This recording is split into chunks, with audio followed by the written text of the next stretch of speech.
ನಮಸ್ಕಾರ, ನೀವು ನೋಡ್ತಿದ್ದೀರಾ ಕಮ್ ಟು ರಿಯಾಲಿಟಿ ಕಾರ್ಯಕ್ರಮ.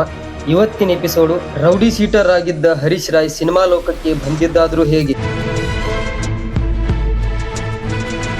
1970 ಮಂಗಳೂರಿನ ಬ್ರಾಹ್ಮಣ ಕುಟುಂಬವೊಂದರಲ್ಲಿ ಜನಿಸಿದ ಹರೀಶ್ ರಾಯ್ ತಂದೆ ದೊಡ್ಡ ಜಮೀನ್ದಾರರಾಗಿದ್ದರು ಮತ್ತು ತಾಯಿ ಚಿನ್ನದ ವ್ಯಾಪಾರಿಯಾಗಿದ್ದರು. ದೊಡ್ಡ ಶ್ರೀಮಂತ ಕುಟುಂಬದಲ್ಲಿ ಜನಿಸಿದ ಹರೀಶ್ ರಾಯ್ ಯಾವುದೇ ಕಷ್ಟವನ್ನು ನೋಡದೆ ತನ್ನ ಊರಿನಲ್ಲಿ ಸಿನಿಮಾ ರೀತಿಯಲ್ಲಿ ಹೊಡೆದಾಟ, ಕದನ ಇದರಲ್ಲೇ ಮುಳುಗಿದ್ದರು. 10ನೇ ತರಗತಿಯಲ್ಲಿ ಗೆಳೆಯನೊಬ್ಬನಿಗೆ ಹೊಡೆದಿದ್ದರ ಪರಿಣಾಮವಾಗಿ ಶಿಕ್ಷಕರು ಮರುದಿನ ತಂದೆಯನ್ನು ಕರೆದುಕೊಂಡು ಬಾ ಎಂದಿದ್ದಕ್ಕೆ ಊರು ಬಿಟ್ಟು ಬಾಂಬೆ ಕಡೆ ಮುಖ ಮಾಡಿದ್ದರು ಹರೀಶ್ ರಾಯ್ ಅವರು.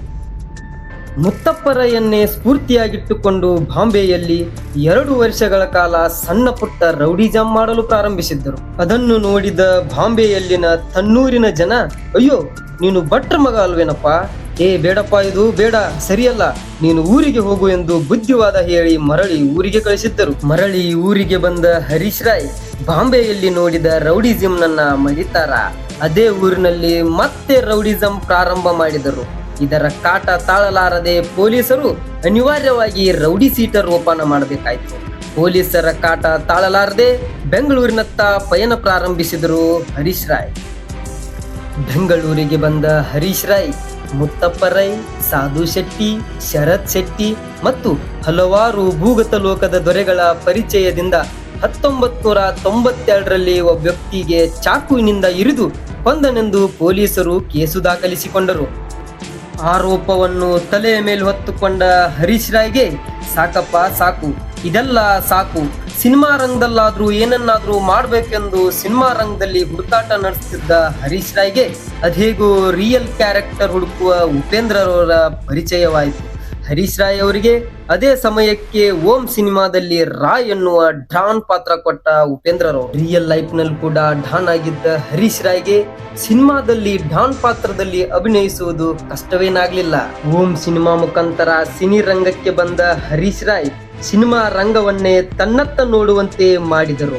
ಬ್ಲಾಕ್ ಬಸ್ಟರ್ ಚಿತ್ರಗಳಾದ Majestic, Nalla, Chakravarthi, Deadly Soma, Sanju it's Geetha, Kathegalu sir Kathegalu, Garuda ಹಾಗೂ KGF ನಲ್ಲಿ ಕಾಸಿಂ ಚಾಚಾ ಪಾತ್ರದಲ್ಲಿ ನಟಿಸಿ ಇಡೀ ಚಿತ್ರರಂಗವನ್ನೇ ತನ್ನತ್ತ ನೋಡುವಂತೆ ಮಾಡಿದ್ದರು ಹರೀಶ್ ರಾಯ್. ಹರೀಶ್ ರಾಯ್ ಅವರ ಇನ್ನೊಂದು ಅದ್ಭುತವೆಂದರೆ ಪ್ರಾರಂಭ ಮಾಡಿದ್ದು ಕೂಡ ಓಂ ಅನ್ನೋ ಬ್ಲಾಕ್ ಬಸ್ಟರ್ ಮೂವಿ, ಕೊನೆ ಮಾಡಿದ್ದು ಕೂಡ KGF ಅನ್ನೋ ಬ್ಲಾಕ್ ಬಸ್ಟರ್ ಮೂವಿ. ಹೀಗೆ ಸಿನಿ ರಂಗದಲ್ಲಿ 360ಕ್ಕೂ ಹೆಚ್ಚು ಸಿನಿಮಾ ಮಾಡುವ ಮುಖಾಂತರ ಅತಿ ಕಡಿಮೆ ಅವಧಿಯಲ್ಲಿ ಹೆಚ್ಚು ಸಿನಿಮಾ ಮಾಡಿದ ನಟರ ಪಟ್ಟಿಗೆ ಸೇರಿದ್ದರು ಹರೀಶ್ ರಾಯ್. 1992ರಲ್ಲಿ ದಾಖಲಾದ ಕೊಲೆ ಕೇಸಿಗೆ 2003ರಲ್ಲಿ ಆರೋಪಿ ಎಂದು ಸಾಬೀತಾದ ಕಾರಣ ಪೊಲೀಸರು ಬಂಧಿಸಿ 10 ತಿಂಗಳು ಕಾಲ ಪರಪ್ಪನ ಆಗ್ರಹದಲ್ಲಿ ಹಾಕಲಾಯಿತು. 10 ತಿಂಗಳು ಸೆರೆವಾಸದ ನಂತರ ಮತ್ತೆ ಜೈಲಿನಲ್ಲಿದ್ದ ಮುತ್ತಪ್ಪರಯ್ಯವರ ಸಹಾಯದಿಂದ ಕೋರ್ಟ್ನಲ್ಲಿ ನಿರಪರಾಧಿ ಎಂದು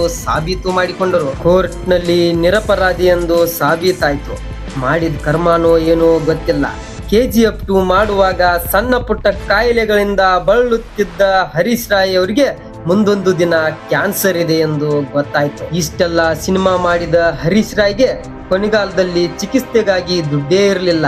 ದಿನಕ್ಕೆ ಲಕ್ಷ ಹಣ ಬೇಕಾಗಿತ್ತು. ಅದೇನೋ ಗೊತ್ತಿಲ್ಲ, ಕಲಾವಿದರ ಪರಿಸ್ಥಿತಿನೇ ಹೀಗೆ, ನೋಡೋಕ್ ಮಾತ್ರ ಚಂದ. ಇದನ್ನ ಸೋಷಿಯಲ್ ಮೀಡಿಯಾ ಮುಖಾಂತರ ತಿಳಿದ ಕೂಡಲೇ ಮೊದಲು ಸಹಾಯಕ್ಕೆ ಬಂದಿದ್ದು ಡಿ ಬಾಸ್ ದರ್ಶನ್ ಸರ್, ನಂತರ Rocky Bhai Yash, Dhruva Sarja, Prashanth Neel, social media influencer, ಹೀಗೆ ಸಿನಿಮಾ ರಂಗವೇ ಇವರ ಹಿಂದೆ ಸಹಾಯಕ್ಕೆ ನಿಂತಿತ್ತು.